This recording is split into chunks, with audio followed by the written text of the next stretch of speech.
Let's record. Here we have Parshat Tzav, Devar Malchut. These are the last Sichas that the Rebbe spoke. As the Rebbe, the Rebbe he had a stroke in 1992. So there's a whole series of speeches that the Rebbe gave from basically from 1988. 89, but especially the last ones, 90, 91, 92, that are really, really talking about Mashiach in our generation. That are really talking about it's really very, very, if we can say explicit as much as we can realize. I mean, you have to understand that the Rebbe was like he's the Moses, he's the Mashiach of our generation. And just like Moses, he had a totally different idea what the Jewish people are and what the creation is and what God is, that anyone else in the world, nobody dreamed that they would go out of Egypt and they would get the miracles and that they would get the Torah. Nobody thought that was possible. And Moses knew that they were going to go out of Egypt and get the Torah. And like we said before, and then that was just the beginning of the process. And the whole process was the end. The end is even going to be greater. Well, the Rebbe, he has the awareness of the end. Says Mashiach is going to be a higher spiritual level than Moses, even from Adam, from the first man. So here we have words of the Mashiach. Incredible. And that's what we're learning. Let's go.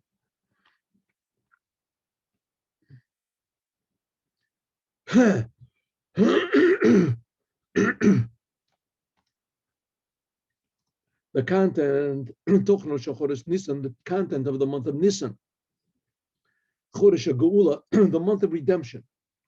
Shenikra Kach, it's called because of its main thing, Chag Pesach. Chag Pesach is the time of our freedom, the birth of the Jewish people. We went out of the womb.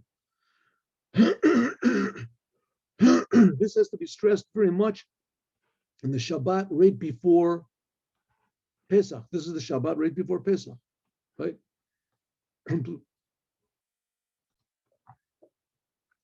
Nisan, the name Nisan, the name of the month is Nisan, comes from the expression, is based on the word nes, miracle. Yeterim is even though Nisan has two nuns, this shows on Nisi Nisim, double miracles. Hanisim v'niflot, the miracles, the wonders, HaKodesh Baruch Hu, that God Asa did with the Jewish people in this month, when he took them out of Egypt. Shemisalmalim, which this indicates, Hanhaga Hanisit, miraculous conduct. Hamiyuchedet Shel Chodesh Zu, the special miracles that happened in this month. Now, really, if you think about it, there's miracles, amazing miracles happening all the time. If we just open up our eyes, we see the amazing miracles that we're alive and that we breathe, and we have eyes and they work and ears that hear. These are amazing miracles. And the fact that we're Jews, and even more that we still exist. I mean, since the Jewish people have existed, as a constant theme that has accompanied them is hating them. And people just hate the Jews. It's just like a world hobby, hating the Jews, right? And we see that it's constant all the time. People have tried to destroy us, and we've been all this big pogroms, and we've been kicked out of one country and another country. And here we are, we're still here, and we still learn the Torah. There's always been movements from within to destroy the Torah and to crooked the Torah and to deny the Torah and to this, but it doesn't work, right? Billions and billions of people, Christians, Muslims, right, that are all against the Torah. The Torah doesn't exist anymore. The Torah is full. The Jews are liars. The Jews are this, right? Every possible enemy that could possibly be from outside and from inside to destroy the Torah and the commandments for thousands of years. And here we are. This is a big miracle.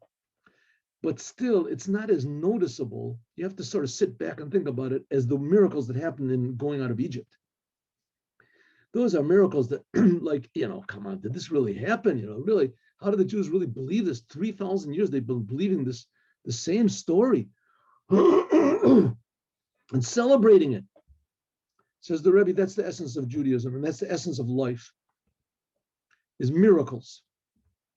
But especially in this month, it's revealed miracles. The Inyan, this idea of miraculous miracles, nisi nisim, miraculous miracles, Bo Yoter comes more on the Shabbat and before Pesach. Shememeni, that from it is blessed the holiday of Pesach. It's going to be next Shabbos. Nikra, it's called Shabbat HaGadol. This Shabbat, the coming Shabbat, is going to be called Shabbat HaGadol, the big Shabbat. Why is it called the big Shabbat? One Shabbat is bigger than the other one, would it? Because there was a big miracle that happened on this day. What miracle happened on Shabbat HaGadol 3,333 years ago?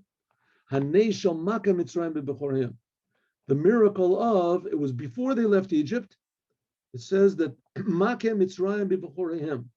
that the Egyptians were smitten by means of their firstborn.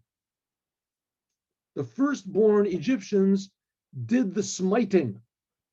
They made a war against Paro, the firstborn Egyptians. Kafisha Mabor, like the Alter Rebbe explains in the Siddur, in the Shulchan Aruch, at great length. And we talked about this, right? That the Jews each Jew took a sheep or a goat into their house to slaughter it. Sell a beit avot, they took a sheep 4 days before they left Egypt. And the Egyptians said, what's going on? What are you taking a sheep in the house? The sheep is our God, a little respect. And the Jews said, oh, it's no big deal. We're going to slaughter this. We're going to offer it up to God. And then God is going to kill all the firstborn Egyptians. And the firstborn Egyptians said, what? Going to kill all of us firstborn? There's already been 9 plagues. We saw that all of them came to fruition. They all happened. So they all went to Paro and they said, Paro, let the Jews go. And the Paro said, no way. Come on, you guys are cowards. You're a bunch of sissies. So you got hit 9 times. This is the 10th round. We're going to get them. The firstborn said, listen, they're getting us and we're all decimated. And he just said they're going to kill all the firstborn and we really believe him. And we haven't got any weapon against this, their God. Let them go. And Paro said, no way. And so the firstborn made a war against Paro. And they killed a lot of people. They killed each other. If so, it ended up that the firstborn Egyptians were fighting for the Jews to let the Jews go. Now, usually the firstborn, that's like the pride of the family, the pride of the country. So therefore, this big miracle that the firstborn fought against the Egyptians themselves, this was a miracle. And why did they fight? They didn't fight it wasn't the Russian Revolution or something. They fought for their own freedom from the evil government. They fought for God. They were fighting for God. Let the Jews go. The Jews want to go. Let them go. They were fighting for the Jews. So it ended up that the Egyptians were fighting against the Egyptians for the Jews. Therefore, they made a big miracle. They made a big holiday, couple of Doros, and this is called Shabbat HaGadol. Even more, in this Shabbat HaGadol, the big Shabbat, Hayatah, was the beginning of the redemption and the miracles of going out of Egypt. Therefore, we say on the Shabbat, Avedid Mahayinu, we say on this Shabbat, you're supposed to read the Haggadah of Pesach. Up to a certain point, you read the Haggadah. After Mincha, you read. Tzorech Lahavin, you have to understand, this Shabbat we're going to read Avedid Mahayinu, and we're also going to read the thing about the Korban Pesach, the Pesach offering. We'll talk about that in the Halacha class. 3 o'clock we'll learn. Tzorech Lahavin, we have to understand, Lama Davka Neis, why was this miracle of Makim Mitzrayim B'Bechorahim, why is this called a big miracle? Why was it a big miracle? It was a miracle. What was it bigger a miracle than any of the other miracles? What is this bigger than, when it rained hail from heaven and there was fire inside of it. That's a miracle. That's a real miracle. Huh? You want to say that the firstborn Egyptians fighting against the non-firstborn, right? The first that was a miracle. That was a big miracle. Why is that big miracle? I just said this until it says that this is even the beginning of the revelation of going out of Egypt. At first glance, Harizah rock, Odnesa was just another one of the miracles that were the 10 miracles, the 10 plagues, and this was another one. When the manna started falling from heaven, they made a big day out of that. No, why make a big day? What's so big about this? But it is a big day, and now we have to find why. We also have to understand what this connection is connected with Shabbat. It was made on Shabbat, even though the fact of the matter is that there's a reason for making it on Shabbat, because it happened to be that's the day that it happened when there was this war. But nevertheless, we have to say that there is another connection to Shabbat. Why is this called Shabbat HaGadol? Ad kedei kach, until to the point, Shabbat, it's called Shabbat HaGadol. Why is this Shabbat called Shabbat HaGadol? The miracle happened before they left Egypt, but it didn't necessarily mean that it was 4 days before they left Egypt. So why like this year, the Shabbat HaGadol comes the day before? That's not exactly accurate according to history. Why do they make it on Shabbat? Why is Shabbat the connection? We'll see also to add that this redemption, the connection with the redemption on Shabbat is especially this year, that the first day of Pesach comes to be on Shabbat. This year it comes out to be Motzi Shabbat. Okay, now we're going to explain something really very essential about God and about Judaism.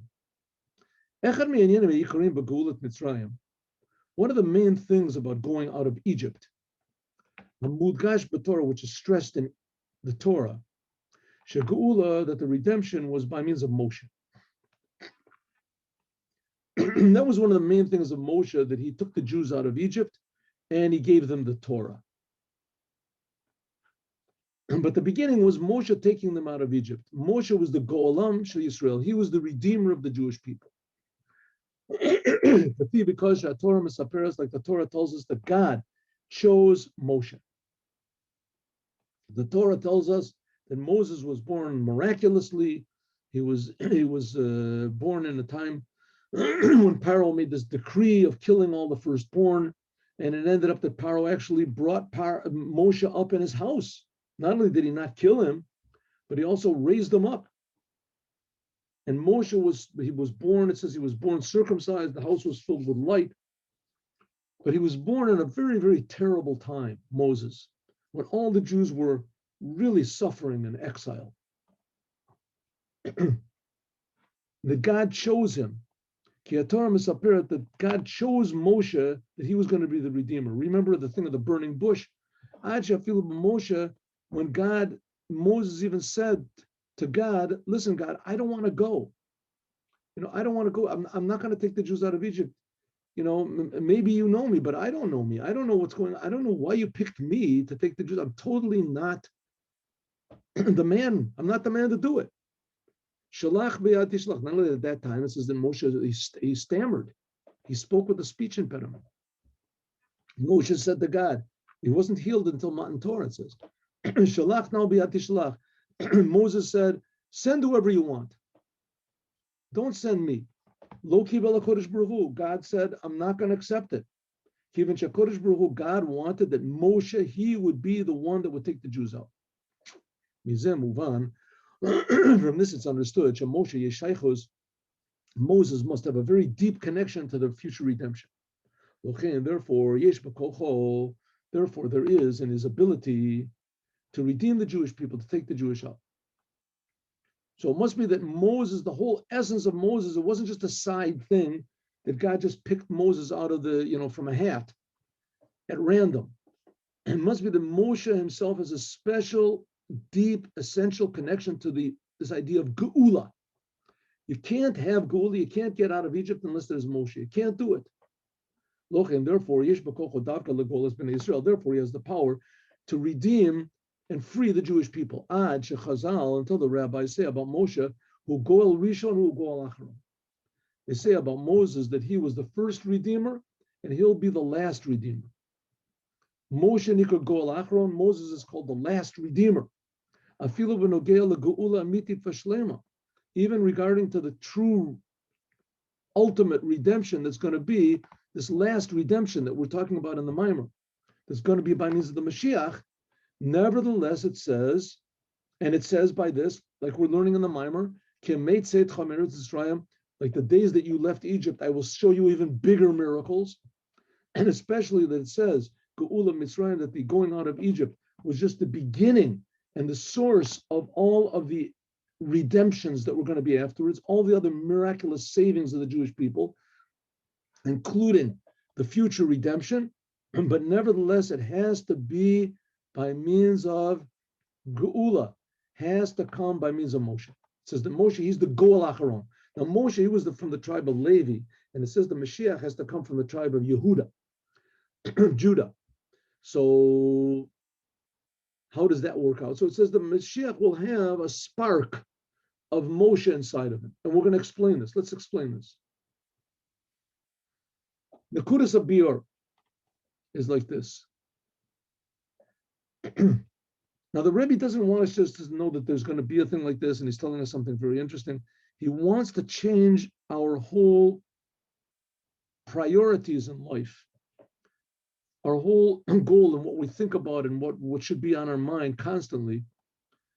The Gulat Mitzrayim is v'lakachti etchem li la'am v'hiti lechem le'elokim v'yadatem ki ani Hashem Elokeichem.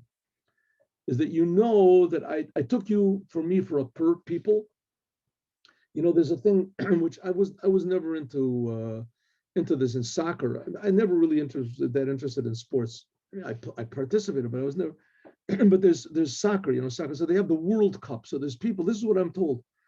The Mundial. So people go, they leave their houses like for a month or however long it is, and they just go there for their team. They just want, Venezuela should win or whoever should win. And that's all they think about day and night. They just go there and they're just ready for the match, and they watch this match and that match, and they're just wanting that their team should win. So we see there is such a thing. So that's what we're supposed to be, right? That's what we're supposed to be. We're supposed to want in this world that the Creator, he should be the winner. And that he should win and be revealed in the world, the victory. But in order to do this, he has to have his coach, and that's Moshe. There has to be a coach, and it all depends on the Jewish people. They're the team. The Jewish people, they're the ones that are going to bring this idea of redemption. But it's like these people who go to the Mondial, that's all they think about. That's all they're worried. They eat. They have their shirts and their flags and their hats and their bound or whatever, their shoes, right? Everything. And they spent a fortune just to get there to be. Like it says, L'kachta lechem li la'am, I took you from me for a people, and I will be a God, and you'll know that I am your God. God said to Moshe, and you will know I will take you out from all of the sufferings of Egypt. That's what God promised Moshe. Anochi Hashem Elokecha on the Mount Sinai, the first of the 10 commandments. I am God, your God that took you out of Egypt. It's a commandment to believe in God. You have to believe in the God that took the Jews out of Egypt.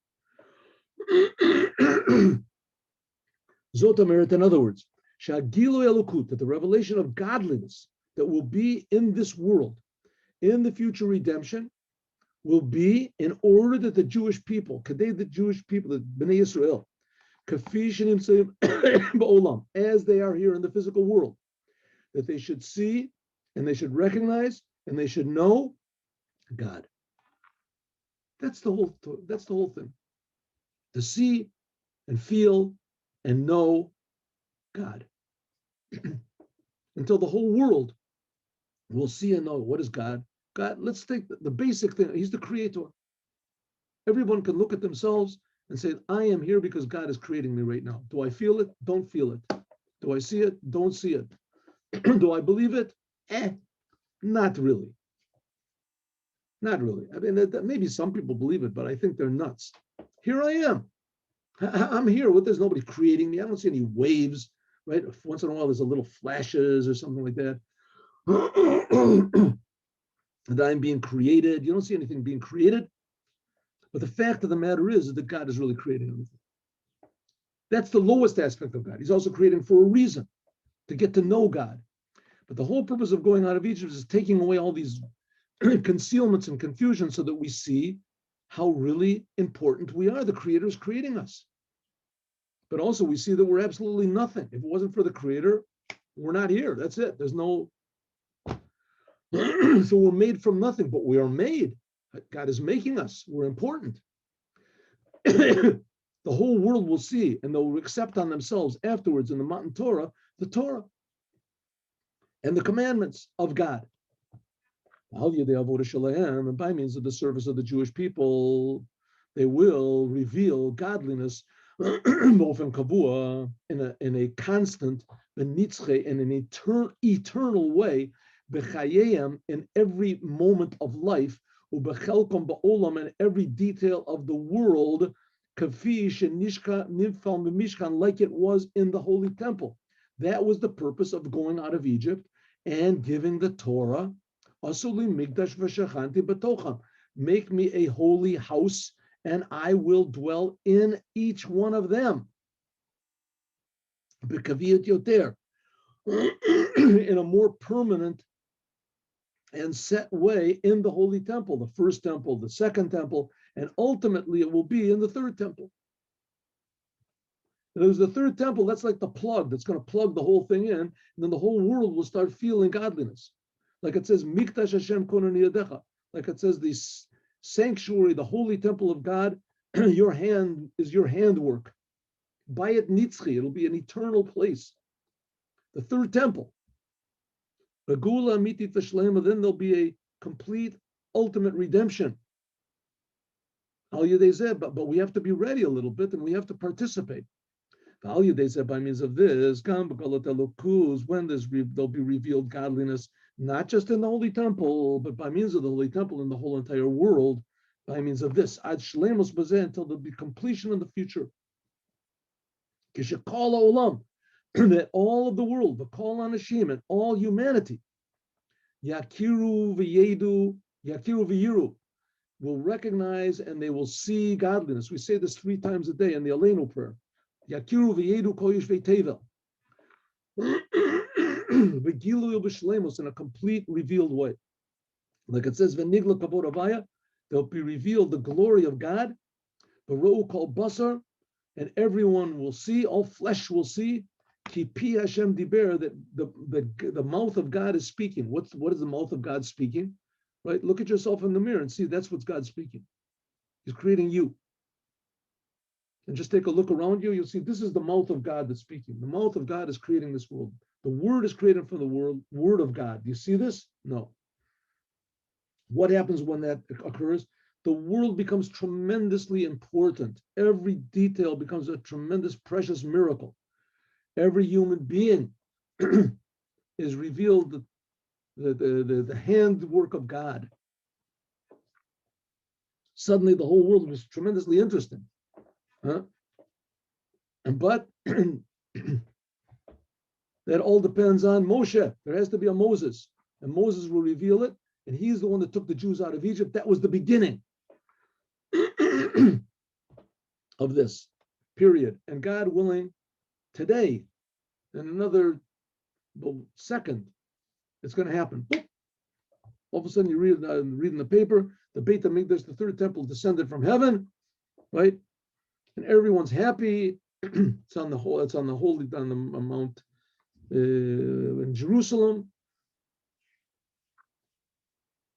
The whole world will change. Everything it could have in a hair of iron, like I said. As we're going to learn tomorrow more, this is the reason that the redemption of going out of Egypt depended on miracles, because only by means of miracles, which are above nature, can there be revealed such a way the power of infinite power of God in the world that everyone will recognize it. Everyone will see that God is the Baal Habayit. He's the owner, the king of nature, rules over all nature. Who passed the laws of nature? Who passed the law of gravity? God.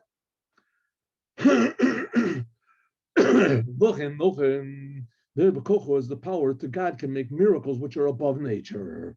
Because nature is just what God wanted us to make the world from. God wanted to make the world from what we got used to. And Hagat TVs, the conduct of nature of the world. That nature, the world, nature means to be sunk. Godliness is sunk. Like if you lose a diamond ring in a river, then you can just about forget it. Unless maybe you can see the ring part of it. But if it's just a diamond, that's it. It's gone. You'll never see it. Because it's sunk in the sea. The same thing, godliness, it's sunk in nature. That's the way God made the world. Mechased covers over Koach HaPal Shel Kodesh Baruch Hu. It covers over the fact that God is creating everything. As we will learn more, God willing, tomorrow. Now let's learn the Yom Yom.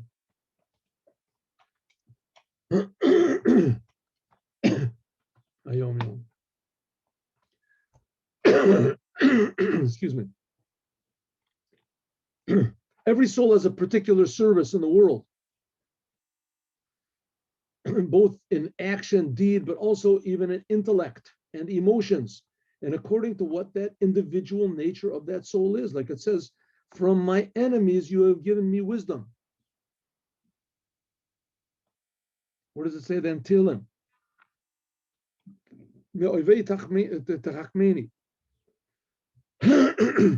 From the evil tendencies. Who are the enemies? Ourselves, our own evil, selfish tendencies that we have in our nature.